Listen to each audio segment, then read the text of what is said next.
시청하기 전에 구독과 좋아요 버튼 꾹 눌러주시면 영상 제작에 아주 큰 힘이 됩니다. 믿기 힘든 일이 제 눈앞에서 벌어졌습니다. 평생을 믿고 함께해온 남편의 휴대폰에서 낯선 번호와 밤마다 이어진 통화 기록이 발견된 겁니다. 그날 이후 제 세상은 송두리째 흔들리기 시작했어요. 오늘은 저의 이야기, 외도 의심의 밤, 휴대폰 통화 기록에 숨겨진 진실을 말씀드리겠습니다. 그날은 평범한 수요일이었습니다. 비가 오려는지 하늘에 습기가 끈적하게 달라붙어 있던 저녁, 남편은 평소처럼 9시에 들어와 샤워를 했고 저는 거실 테이블 위에 두부부침을 올렸습니다. 두부부침은 남편이 제일 좋아하는 반찬이에요. 시어머니한테 배운 레시피죠. 두부는 꼭 물기를 꽉 짜야 하고 간장 양념에는 고춧가루를 살짝만, 파는 송송 썰고 마지막에 참기름 한 방울. 35년 동안 같은 방법으로 해왔습니다. 오늘도 노릇노릇 잘 부쳐졌어요. 김이 모락모락 올라오는 걸 보니 뿌듯하더라고요. 옆에 배추김치랑 깍두기도 함께 담아냈습니다. 우리의 결혼 생활은 늘 물처럼 흘렀습니다. 다투지 않는 대신 깊게도 나누지 않는 오래된 마을 우물 같은 사이였죠. 여보, 밥 먹어요. 제가 말했습니다. 남편은 거실 소파에 앉아 뉴스를 보고 있었어요. 요새는 하루 종일 경제 뉴스만 보더라고요. 코스피가 어쩌고 달러 환율이 저쩌고 솔직히 저는 하나도 모르겠던데 남편은 심각한 표정으로 안경을 고쳤으며 화면을 들여다보고 있었습니다. 퇴직하고 나서 재테크에 관심이 많아지셨나 봐요. 식탁 위 휴대폰이 드르륵 짧게 진동했습니다. 저는 반사적으로 화면을 봤어요. 저장되지 않은 번호. 010으로 시작하는 낯선 번호였습니다. 통화가 끝나기도 전에 다시 드르륵. 남편은 수건으로 머리를 툭툭 털며 스팸인가 보네. 하고는 아무렇지 않게 휴대폰을 엎어 놓았습니다. 요새 보험이며 대출이며 전화가 하도 많이 와서 원. 아침부터 저녁까지 쉴 새가 없어. 남편이 투덜거렸어요. 그러면서 김치찌개 뚜껑을 열더니 오늘 찌개 국물 맛있겠는데? 김치가 딱 익었어. 하고 웃었습니다. 평소와 다름없는 모습이었어요. 숟가락으로 국물을 한 입 떠먹고는 역시 당신 손맛이야 하며 엄지를 치켜 세웠습니다. 저녁을 먹는 동안 텔레비전에서는 드라마가 나왔습니다. 요새 인기 있다는 그 주말 드라마요. 큰 며느리가 어머님, 이거 완전 재밌어요. 꼭 보세요. 하며 추천해줘서 녹화해뒀거든요. 그런데 그날따라 집중이 안 되더라고요. 드라마 속 주인공이 뭐라고 하는지도 귀에 안 들어왔어요. 자꾸 남편 얼굴을 힐끔힐끔 보게 됐습니다. 혹시 표정이 이상한가, 뭔가 숨기는 게 있나 살펴봤죠. 남편은 태연하게 밥을 먹었어요. 두부부침 한 점 집어 입에 넣고 오늘 두부부침 예술이네 하더니 김치찌개에 밥을 말아 먹었습니다. 어렸을 때부터 이렇게 먹는 버릇이 있었어요. 시어머니가 밥을 국에 말아 먹으면 소화 안 된다고 야단치셨지만 남편은 평생 이렇게 먹었습니다. 그날 밤 10시가 넘어가자 또 울렸습니다. 저는 주방에서 그릇을 정리하는 척 거실을 스치듯 지나가며 화면을 힐끗 봤어요. 어제 봤던 그 번호. 통화는 길게 이어졌고 남편은 베란다 문을 닫은 뒤 낮은 목소리로 이야기했습니다. 바람도 없는 밤에 베란다 유리문에 남편의 어깨가 어른거렸습니다. 15분쯤 지났을까요? 저는 설거지를 하는 척하면서 가만히 귀를 기울였어요. 물소리를 살짝 줄이고 그릇을 천천히 닦으면서요. 남편 목소리가 간간히 들렸습니다. 그래. 응, 괜찮아. 너무 걱정하지 마. 낮고 부드러운 목소리였어요. 회사 동료한테 하는 말투가 아니었습니다. 제게 할 때보다 훨씬 다정한 목소리였어요. 그날 이후 같은 시간대에 전화는 꼬박꼬박 걸려왔습니다. 저는 달력을 펼쳐 파란 펜으로 작은 점을 찍었습니다.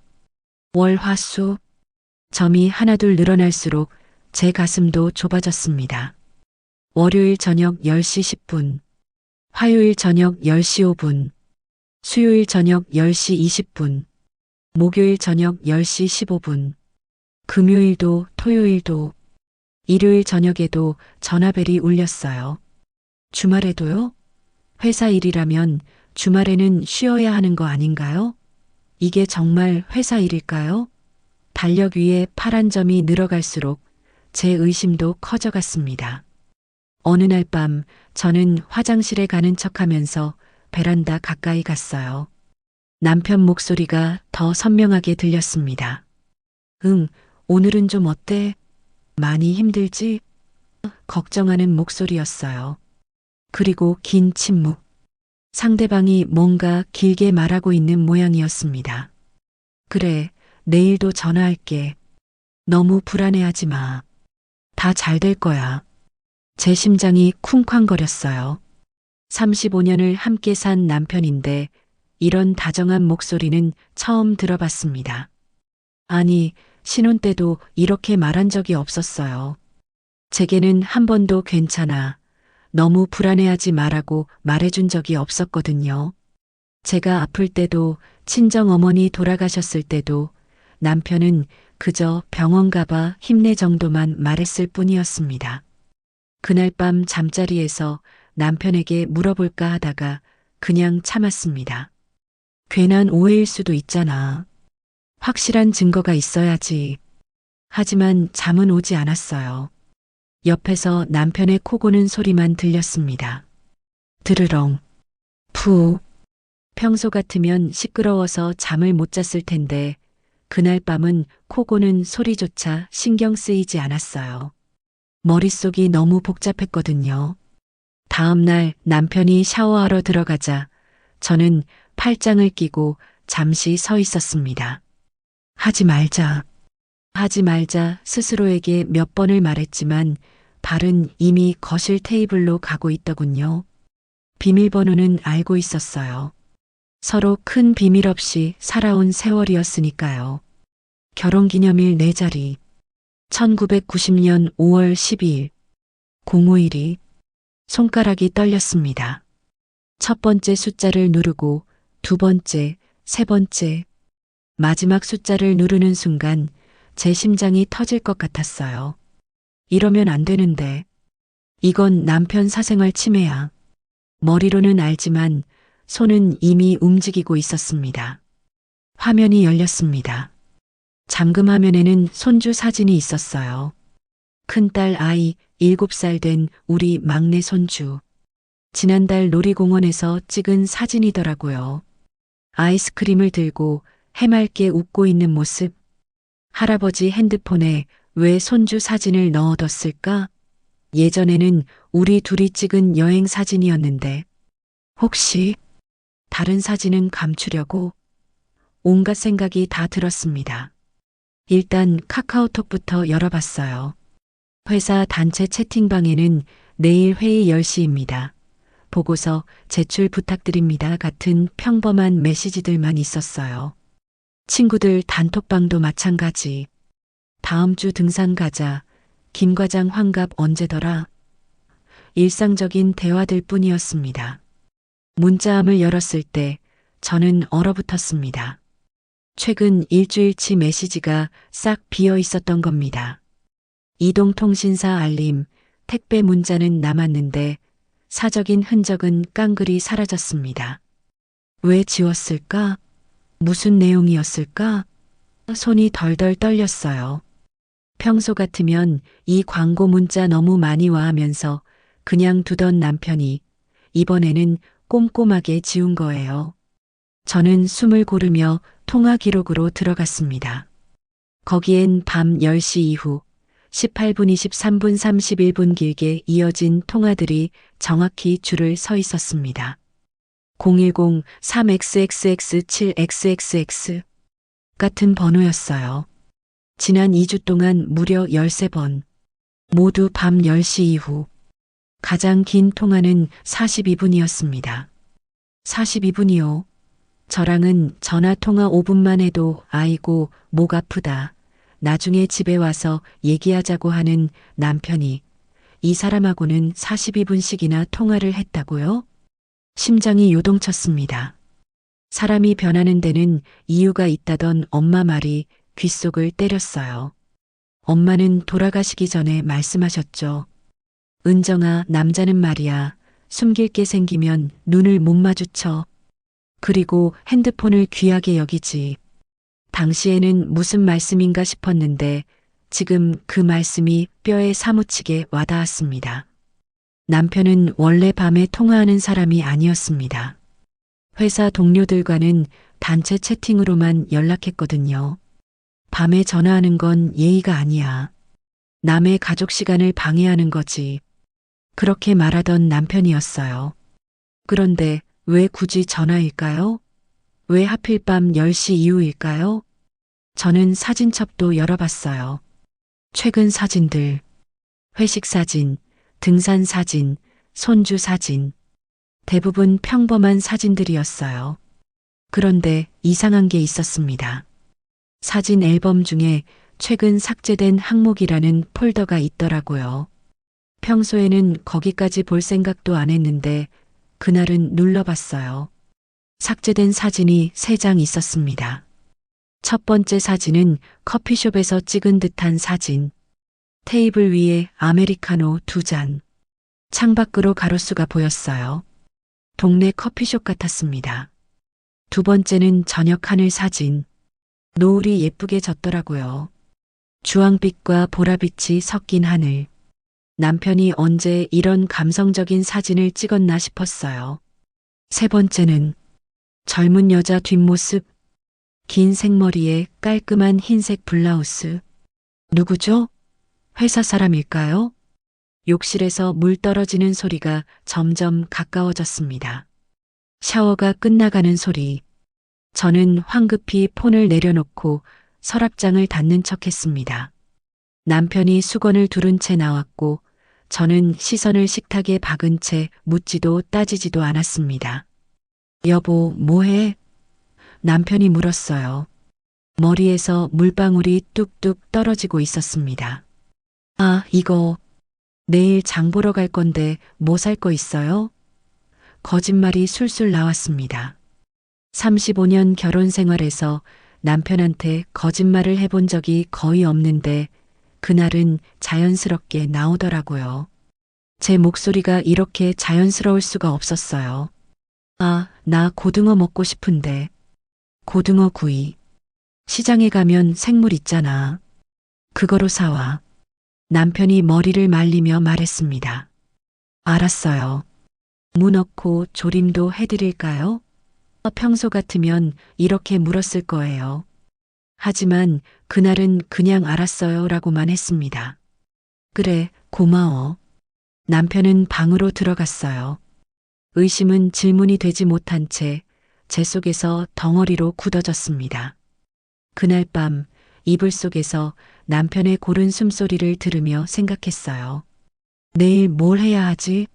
어떻게 확인하지? 직접 물어볼까? 아니면 더 지켜볼까?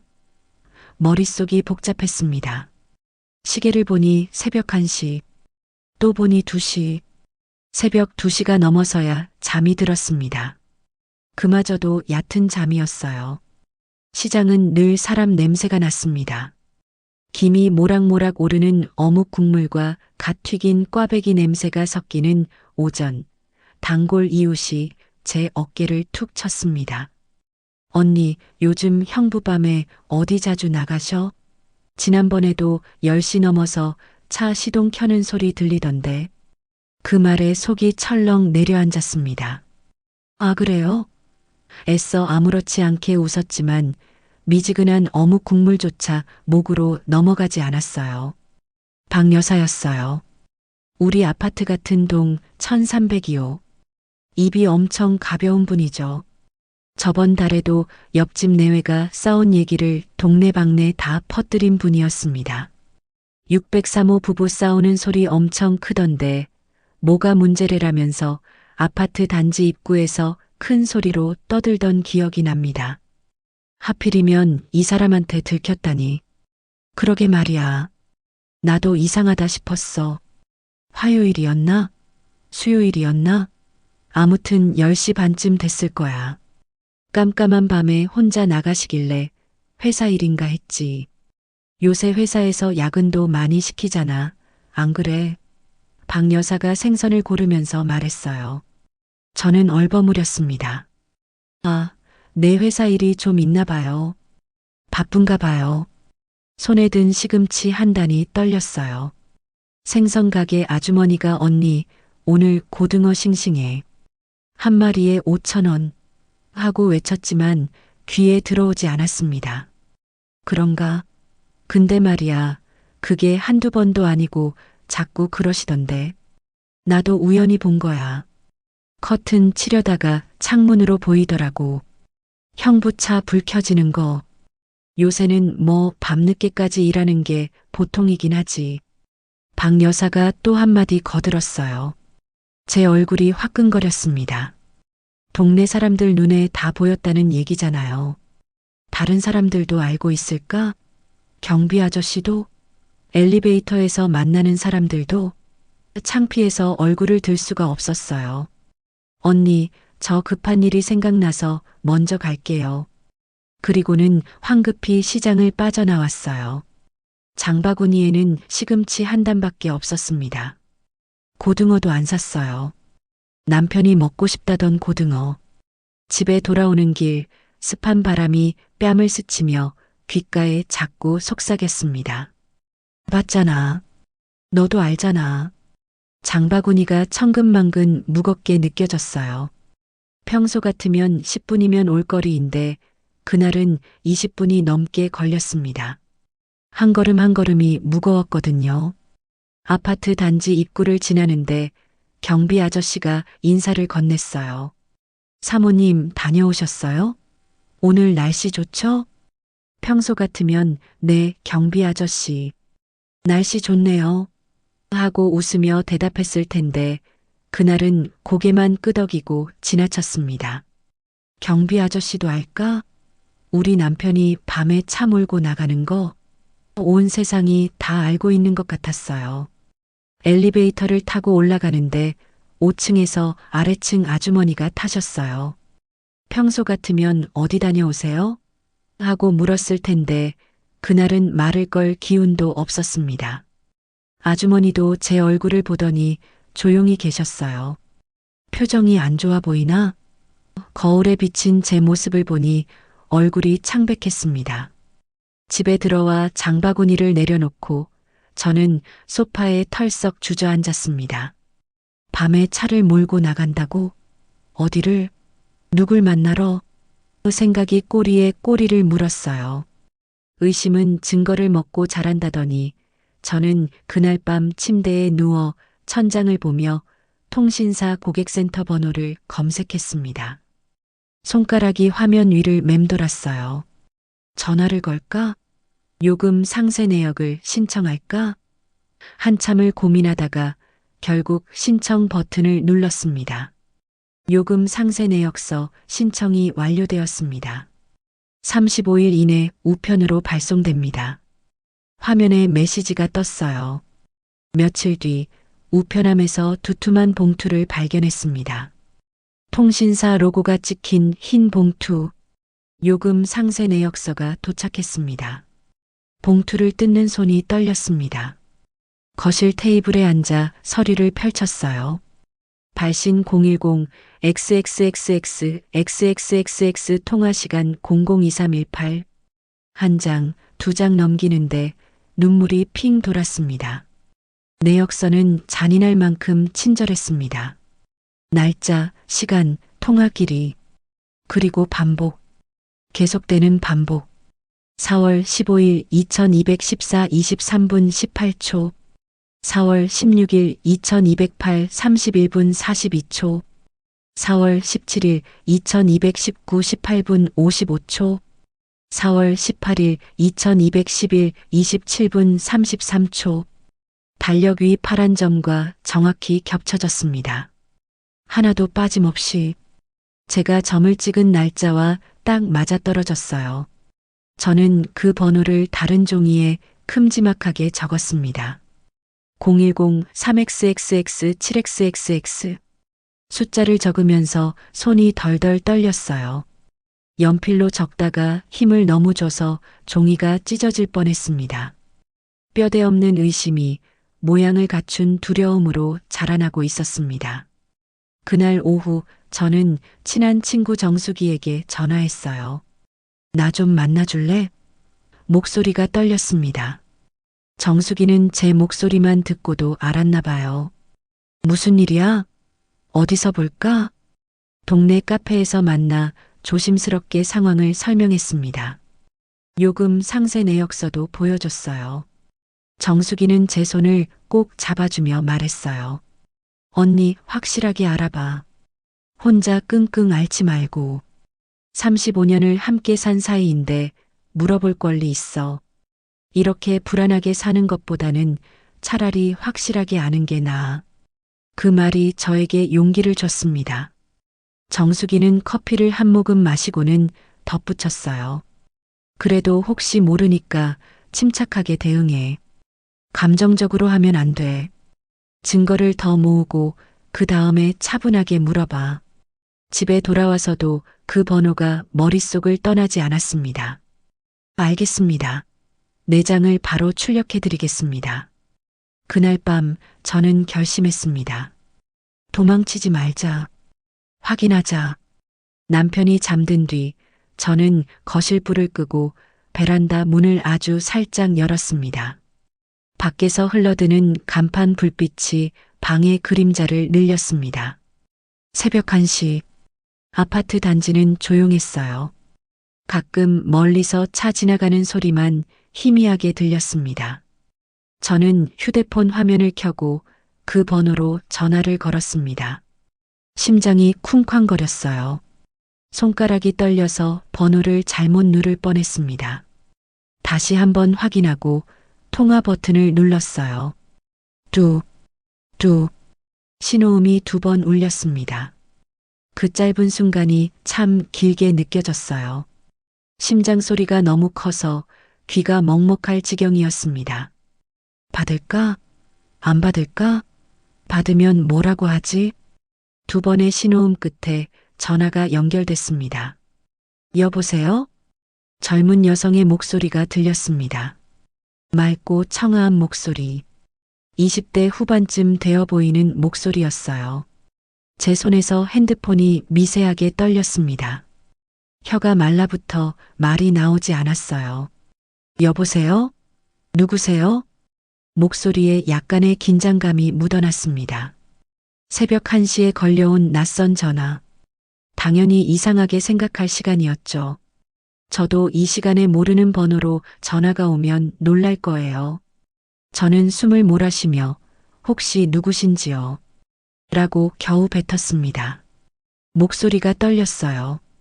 제 목소리가 이렇게 떨릴 줄은 몰랐습니다. 아, 죄송해요.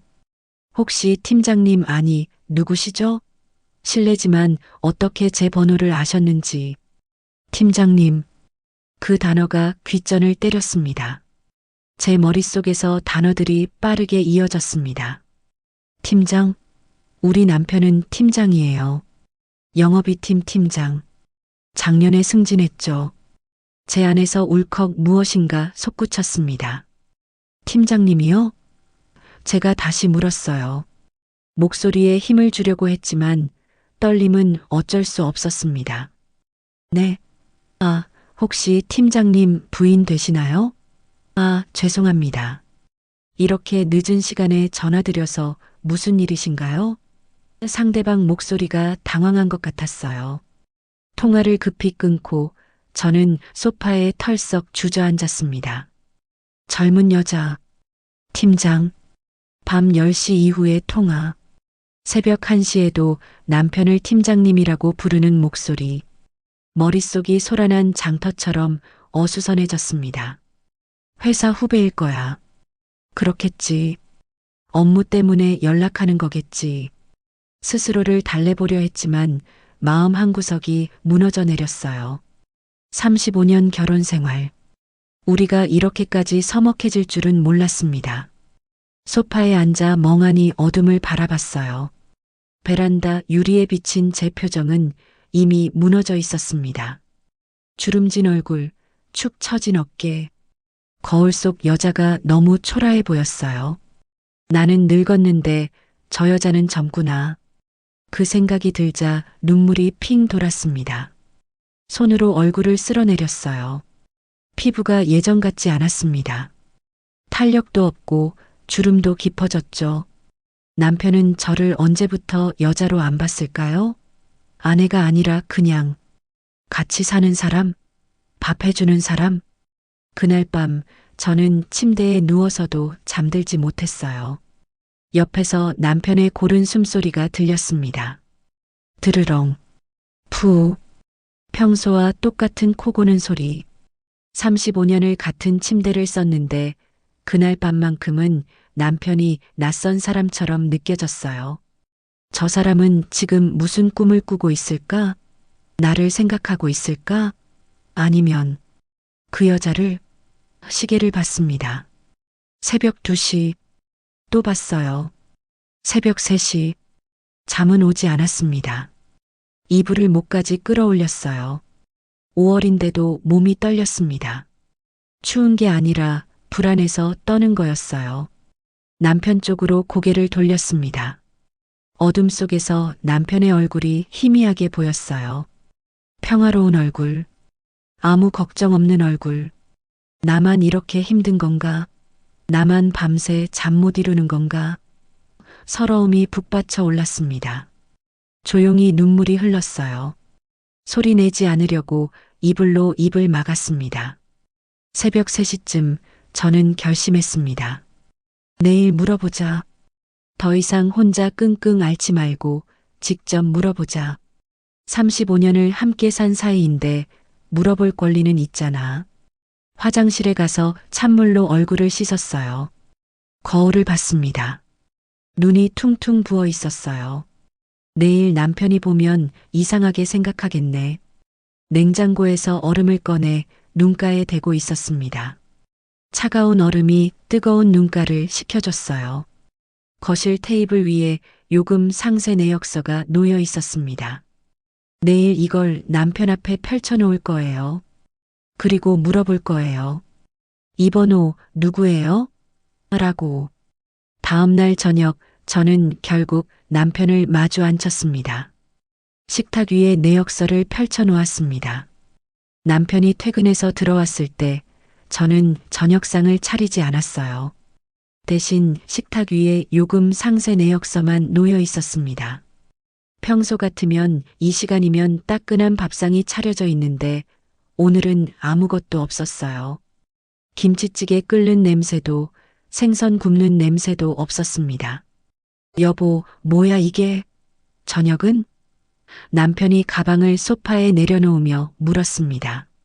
넥타이가 삐뚤어져 있었어요. 얼굴에 피곤한 기색이 역력했습니다. 앉아요. 제 목소리는 생각보다 차분했습니다. 떨릴 줄 알았는데 의외로 침착했어요. 밤새 연습한 덕분이었을까요? 거울 앞에서 몇 번이나 이 번호 누구예요? 라고 연습했거든요. 남편이 식탁에 앉았습니다. 넥타이를 풀지도 않은 채로요. 구두도 신은 채였어요. 평소 같으면 신발부터 벗고 와요라고 했을 텐데 그날은 그냥 두었습니다. 더 중요한 게 있었으니까요. 저는 내역서를 남편 앞으로 천천히 밀었습니다. 이 번호 누구예요? 남편은 자료를 훑더니 한동안 말이 없었습니다. 손등에 핏줄이 도드라졌고 입술이 말라 보였습니다. 목구멍이 꿀꺽 움직이는 게 보였어요. 안경을 벗어 식탁에 놓더니 눈을 감았습니다. 정말 한참을 침묵이 흘렀어요. 거실 시계 초침 소리만 째깍째깍 들렸습니다. 회사 신입이야. 서지우. 프로젝트 들어온 지 석 달 됐어. 밤 10시에 30분씩? 저는 내역서를 손가락으로 톡톡 쳤습니다. 나도 사회생활 했어. 그 시간에 전화가 뭔 의미인지 몰라서 묻는 거 아니야. 제 손가락이 내역서 위에 숫자들을 하나하나 짚었어요. 4월 15일 23분, 4월 16일 31분, 4월 17일 18분. 매일 같은 시간에. 그것도 베란다에 나가서 문 닫고 통화하잖아. 그게 업무야? 35년을 같이 살았는데 나한테 한 번이라도 설명해 준 적 있어? 남편의 얼굴이 창백해졌습니다. 입술을 깨물고 있더라고요. 그리고 이거. 저는 휴대폰을 꺼내 보여줬어요. 최근 삭제된 사진. 커피숍에서 찍은 사진. 노을 사진. 그리고 젊은 여자 뒷모습. 이것도 그 서지우란 사람이야? 남편은 깊게 숨을 들이켰습니다. 이마에 땀이 맺혔어요. 손으로 얼굴을 쓸어내렸습니다. 땀이 손등에 묻었어요. 지우 아버지가 갑자기 쓰러지셨대. 뇌경색. 병원 옆에서 혼자 견디다가 회사에선 말하기 어려웠다더라. 울먹이면서 전화가 왔어. 도와달라고. 그래서 당신이 밤마다 위로했다고? 저는 고개를 저었습니다. 35년을 같이 살았는데 이런 일을 나한테 한마디도 안 해? 박 여사가 봤대. 당신 밤에 차 몰고 나가는 거. 10시 넘어서 주차장에서 차 시동 거는 거. 이제 동네 사람들도 다 알아. 나 창피해서 시장도 못 가겠어. 어제도 생선가게 아줌마가 나 쳐다보던데. 남편의 얼굴이 굳었습니다. 차로 나간 건 병원까지 데려다 준 거였어. 택시비도 만만치 않고 밤늦게 혼자 가기 힘들다고 해서 서너 번 데려다 줬어. 병원 응급실 앞까지. 그럼 왜 문자 기록을 지웠는데? 왜 베란다로 나가서 문 닫고 통화해? 떳떳하면 거실에서 받으면 되잖아. 왜 숨겨? 왜 나한테 말을 안 해? 제 목소리가 커졌어요. 참으려고 했는데 참을 수가 없었습니다. 35년 동안 쌓인 게 한꺼번에 터져 나왔어요. 남편은 고개를 떨궜습니다. 미안하다. 괜히 오해 살까봐. 그리고 내가 예전에 그런 일로 많이 힘들었잖아. 스르륵 오래 묻어둔 상처가 열리는 소리가 들리는 듯 했습니다. 결혼 초 친정 오빠의 바람 문제로 집안이 뒤집혔던 일. 새댁이었던 제가 친정에 달려가 밤새 올케 언니를 달래던 기억. 올케 언니가 아이 둘을 데리고 친정으로 들어왔을 때 온 집안이 난리였어요. 엄마는 우시고 아빠는 화내시고 오빠는 용서를 빌고 그 혼란 속에서 저는 올케 언니 곁을 지켰죠. 밤마다 올케 언니가 우는 소리를 들으면서 남자는 다 그래 하는 친척 어른들 말을 들으면서 저는 마음속으로 다짐했어요. 내 남편은 절대 그러면 안 돼. 그때 저는 가까운 사람의 거짓말이 어떤 냄새를 풍기는지 배웠습니다. 숨기고 피하고 변명하는 냄새. 그 냄새가 지금 다시 코끝에 스며들고 있었습니다. 오해 살 일은 애초에 만들면 안 되는 거야. 저는 떨리는 손으로 내역서를 접었습니다. 당신 그거 알아? 내가 어떤 마음으로 이 며칠을 버텼는지. 혼자 달력에 점 찍으면서 새벽에 그 여자한테 전화 걸어가면서 확인했어. 밤새 잠도 못 자고 35년을 믿고 살았는데 이제 와서 이런 의심을 하게 만들다니. 남편이 얼굴을 들었어요. 눈가가 붉어져 있었습니다. 정말 미안해. 내가 바보같이 행동했어. 하지만 진짜 다른 뜻은 없었어. 그냥 힘든 사람을 도와준 것뿐이야. 회사 후배가 아버지 돌아가실까봐 밤마다 떨고 있는데 모른 척할 수가 없었어. 그럼 왜 나한테 말을 안 해? 그게 문제야. 제가 소리쳤습니다. 35년 결혼 생활에서 남편한테 이렇게 소리 지른 건 처음이었어요. 남편도 목소리를 높였습니다. 말하면 이렇게 될 줄 알았으니까. 당신이 얼마나 예민한지 내가 모를 것 같아? 오빠 일로 얼마나 힘들어했는지. 순간 방 안이 조용해졌습니다. 서로 숨소리만 거칠게 들렸어요. 거실 시계가 9시를 알렸습니다. 땡땡땡. 나 내일 그 여자 만날 거야. 직접 확인해 볼 거야. 제가 먼저 입을 열었습니다. 남편은 아무 말도 하지 않았어요. 그냥 고개만 끄덕였습니다. 그날 밤 저녁은 먹지 않았습니다. 남편은 방으로 들어갔고 저는 거실 소파에서 밤을 보냈어요. 이불도 없이 그냥 소파에 앉아 있었습니다. 사흘 뒤 서지우라는 이름의 여성이 우리 집 초인종을 눌렀습니다. 출근 전인지 단정한 셔츠와 검은 슬랙스 차림이었어요. 현관문을 열었을 때 저는 잠깐 멈칫했습니다. 생각보다 훨씬 어려 보였어요. 28? 아니면 29? 화장은 연했고 긴 생머리를 뒤로 묶어 올렸습니다. 그런데 눈가가 퀭했어요. 잠을 제대로 못 잔 것 같았습니다. 그녀는 두 손으로 작은 봉투를 내밀었습니다. 팀장님, 아니, 팀장님 부인 되시죠? 정말 죄송합니다. 제가 너무 의지했어요. 목소리가 떨리고 있었어요. 울먹이는 것 같았습니다. 저는 그녀를 거실로 들였습니다. 소파에 마주 앉았어요. 어색한 침묵이 흘렀습니다. 아버지가 새벽에 뇌경색이 오셔서 응급실 옆 의자에서 밤마다 떨었거든요. 그녀가 먼저 입을 열었어요. 손으로 눈물을 훔쳤습니다. 제겐 회사에서 믿고 말할 어른이 팀장님 뿐이었어요. 엄마는 지방에 계시고 오빠는 해외에 있고 친구들한테 말하기엔 너무 무거운 얘기였어요. 그래서 팀장님한테만 전화했어요. 봉투 안에는 입퇴원 확인서와 보호자 연락망이 들어 있었습니다. 보호자 비상연락처에는 남편 번호가 적혀 있었어요. 저는 서류를 천천히 넘겼습니다. 이번 날짜 4월 15일. 제 달력에 파란 점을 찍기 시작한 날과 정확히 같았습니다.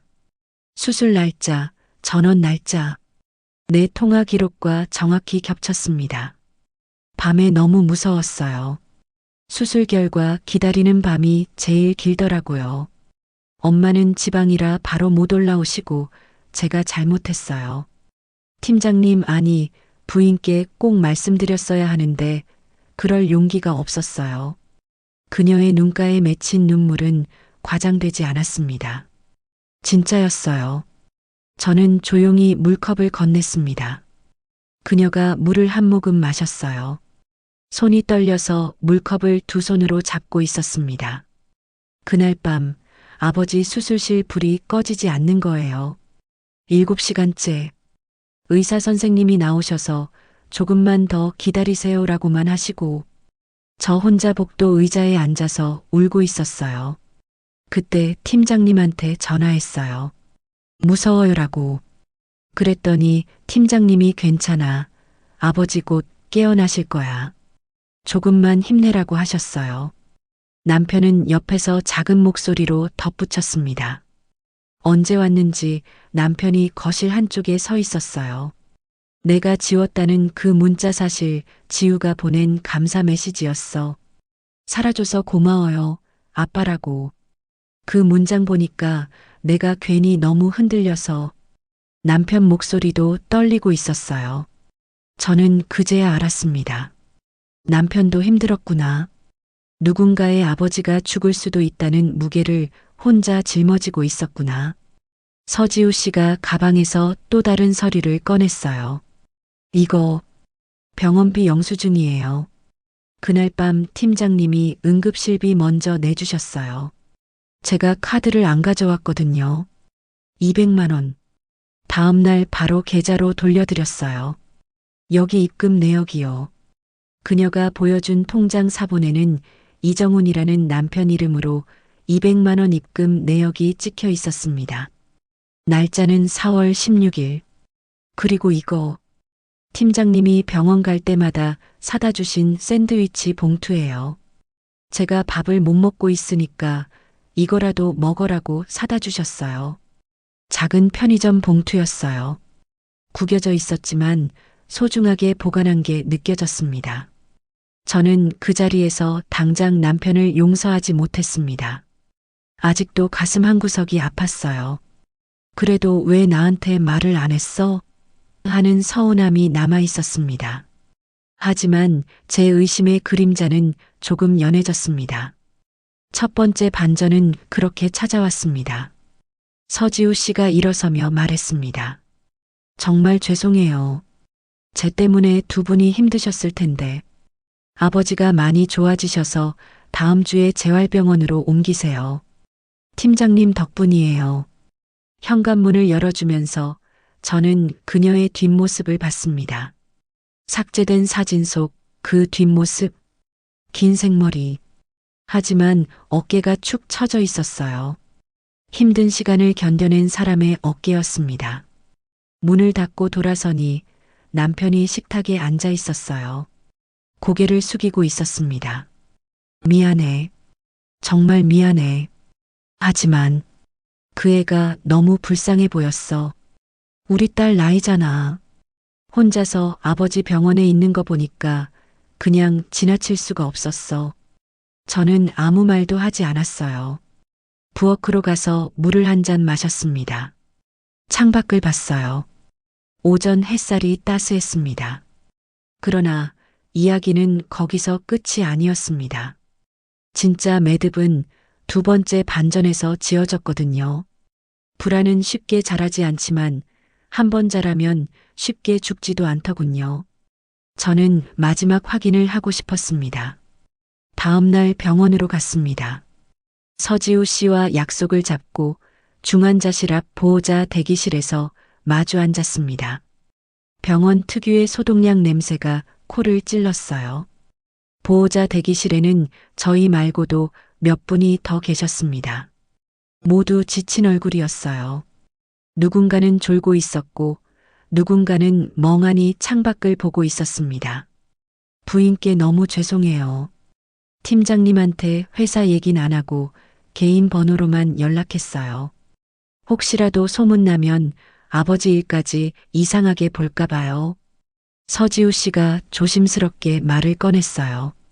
손에 든 종이컵이 약간 떨리고 있었습니다.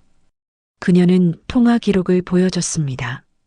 제 것과 정확히 같은 시간대 제 남편 번호로 긴 통화가 찍혀 있었습니다. 4월 15일 2214 23분, 4월 16일 2208 31분, 4월 17일 2219 18분. 하나하나 확인했어요. 제가 달력에 찍은 파란 점과 모두 일치했습니다. 그런데 제 눈은 곧 다른 번호 하나에 꽂혔습니다. 밤 11시 50분, 3분 통화. 저장명 사회복지사 김 실장. 이건 뭔가요? 제가 물었습니다. 그분이 아버지 보호자에게 지원 가능한 제도를 안내해 주시는 분이에요. 병원비 감면이나 간병비 지원 같은 거요. 근데 이 번호로는 제가 전화하지 않았어요. 팀장님이 직접 연결해 주셨어요. 그날 한밤중에 그녀가 화면을 확대해서 보여줬어요. 통화 시각이 자세히 나와 있었습니다. 팀장님이 그날 밤 병원까지 오셨어요. 제가 울면서 병원비가 너무 많이 나와서 어떻게 하죠라고 했더니 직접 사회복지팀에 연락하셔서 상담 예약까지 잡아주셨어요. 그분 명함도 받아오셨고요. 그녀의 말은 단단했습니다. 저는 가만히 고개를 끄덕였지만 속으로는 또 하나의 빗장을 열었습니다. 그런데 왜 남편 통화 기록에는 그 번호가 없지? 집으로 돌아오자마자 남편에게 물었습니다. 남편은 거실 소파에서 신문을 보고 있었어요. 지우 씨 말로는 당신이 사회복지사한테 직접 전화해서 연결해 줬다는데 그날 당신 통화 기록에는 그 번호가 없더라. 남편은 신문을 내려놓았습니다. 잠시 멈칫하더니 창밖을 봤습니다. 상가 간판이 켜지고 꺼지며 거실벽에 빛의 파문을 만들었습니다. 내 번호로 하면 당신이 또 오해할까봐. 그래서 편의점 공중전화를 썼어. 뭐라고요? 제가 되물었습니다. 병원 근처 편의점에 공중전화가 하나 있어. 거기서 전화했어. 300원 넣고. 그 순간 제 안에서 꺼져 있던 전등이 한꺼번에 켜졌습니다. 그래서 지워진 문자, 밤마다의 통화, 애매한 설명. 전부가 선처럼 이어졌습니다. 남편은 저를 위해서 숨긴 게 아니라 저를 걱정해서 조심했던 거였어요. 남편은 서랍을 열어 구겨진 영수증을 꺼내 제 앞에 놓았습니다. 편의점, 심야공중전화 1회 300원 2024-47 2352. 날짜와 시간이 제 달력의 파란 점과 겹쳤습니다. 서지우 씨 통화 기록에 사회복지사 김 실장 통화 시각과도 일치했어요. 바보 같은 짓이야. 맞아. 하지만 내가 예전에 그 일로 무너졌잖아. 남편이 말을 이었습니다. 이번에는 말 한마디 하나까지 조심하고 싶었어. 지우 아버지 일은 사적인 게 아니라 인생의 급박함이었거든. 누군가는 전화 받아줘야 했고 내가 마침 가까이 있었던 것뿐이야. 회사 팀장이니까, 어른이니까. 남편의 목소리가 잠겼어요.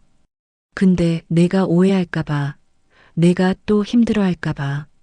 통화 기록도 지우고 베란다에서 전화 받고 공중전화까지 쓰고 돌고 돌아서 결국 이렇게 됐네.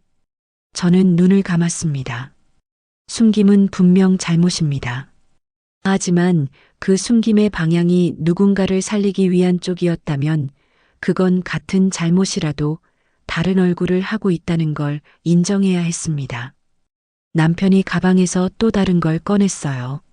작은 수첩이었습니다. 이거 내가 적어둔 거야. 지우한테 뭘 해줬는지 나중에 내가 물어볼까봐. 수첩을 펼쳤어요. 남편의 손글씨로 빼곡히 적혀 있었습니다.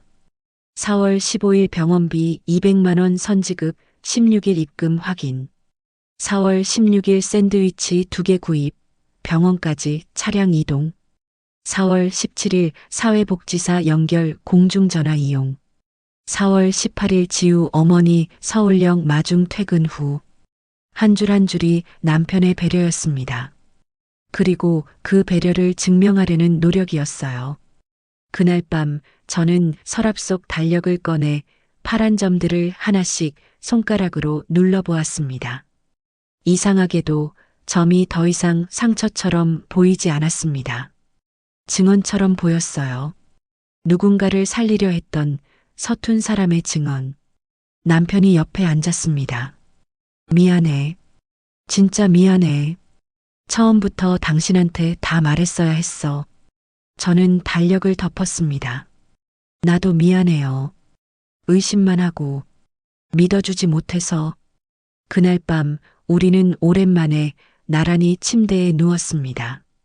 손을 잡지는 않았지만 서로의 온기를 느낄 수 있는 거리였어요. 우리는 그날 이후 몇 가지 약속을 세웠습니다. 첫째, 밤 10시 이후의 통화는 이유를 먼저 말한다. 둘째, 지울 메시지라면 지울 이유부터 공유한다. 셋째, 제3자의 일로 서로가 상처받지 않도록 경계와 방법을 정한다. 저는 거실 테이블에 노트를 펼쳐놓고 남편과 마주 앉아 이 약속들을 함께 적었어요. 남편이 펜을 들고 한 글자 한 글자 정성스럽게 썼습니다. 글씨체가 삐뚤빼뚤했지만 진심이 담겨 있었어요. 예컨대 누군가의 비상 상황을 돕더라도 부부 단톡방을 만들어 요약을 남긴다든지 병원 사회복지팀 같은 공식 창구를 사용한다든지. 남편이 덧붙였습니다. 그래요. 그리고 혹시 회사 후배가 개인적으로 연락하면 그날 저녁에 바로 말해줘요. 오늘 누구한테 이런 연락 왔어. 이렇게요. 제가 말했어요. 남편이 고개를 끄덕였습니다. 알았어. 그렇게 할게. 다음 날 남편이 먼저 우리 부부 단톡방을 만들었어요. 방 이름은 은정정운. 좀 쑥스러웠지만 나쁘지 않았습니다. 앞으로 뭔가 애매한 일 있으면 여기에 먼저 올릴게. 당신 확인하고 답장 안 해도 돼. 그냥 내가 알리는 용도야. 남편이 말했어요. 첫 메시지가 왔습니다. 오늘 회사 신입 김대리가 저녁 회식 참석 여부 물어봄. 나는 불참한다고 답함. 두 번째 메시지. 지우 아버지 재활병원 전원했다고 문자 옴. 답장 다행이네요. 쾌찹입니다. 사소한 일상이었지만 이 작은 공유가 저를 안심시켰어요. 사람은 완벽하지 않습니다. 저도 그동안 의심으로 스스로를 갉아먹었고 남편은 숨김으로 스스로를 올감했습니다. 어느 날 저녁 남편과 산책을 나갔어요. 아파트 단지 뒷산 산책로였습니다. 가로등이 하나둘 켜지고 저녁 바람이 시원하게 불었어요. 여보, 그때 정말 힘들었어요. 제가 먼저 말을 꺼냈습니다. 나도 너한테 어떻게 말해야 할지 몰라서.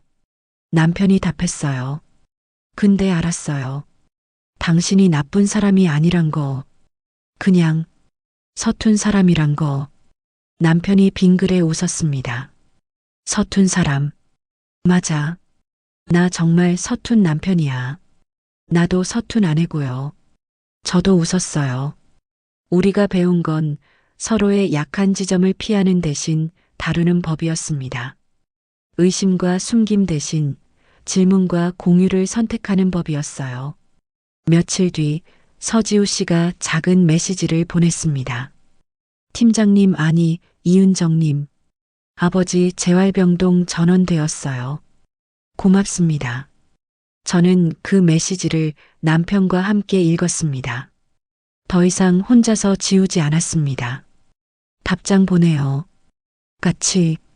제가 말했어요. 남편이 휴대폰을 들었어요. 제가 옆에서 내용을 불러줬습니다. 아버지 쾌차하셔서 다행이네요. 앞으로도 힘든 일 있으면 공식적으로 회사에 말하세요. 팀장으로서 도와드릴게요. 마이너스 이정훈, 이은정 드림. 보내기 버튼을 누르는 순간 남편이 제 손을 잡았어요. 35년 만에 처음 느껴보는 온기 같았습니다. 거실 시계가 10시를 가리키는 밤, 베란다, 유리문에 비친 우리는 예전과 달랐습니다. 어깨와 어깨가 더 가까웠고 불빛이 만들어내는 두 개의 그림자는 겹치는 부분이 더 넓었습니다. 저는 지금도 가끔 달력을 꺼내 그 파란 점들을 봅니다. 그 점들은 이제 상처의 이력이 아니라 회복의 지도처럼 느껴집니다. 어디에서 길을 잘못 들었고 어디쯤에서 서로를 다시 찾았는지 분명하게 알려주거든요. 어느 토요일 오후 남편이 시장에서 고등어를 사왔어요. 여보, 고등어 조림 해줘요. 당신 솜씨로. 알았어요. 무도 넣어드릴게요. 저녁상을 차리면서 남편이 설거지를 도왔어요. 예전에는 안 하던 일이었습니다. 왜 갑자기 설거지를 해요? 그냥 당신이 35년 동안 혼자 했잖아. 이제부터는 같이 하려고. 그날 저녁 우리는 함께 설거지를 했어요. 남편이 그릇을 씻으면 제가 헹구고 남편이 닦았습니다. 물 튀기는 소리, 그릇 부딪히는 소리, 그 소리들이 음악처럼 들렸어요. 맞습니다. 신뢰는 무너지기 쉽지만 회복엔 진심과 시간이 필요하다.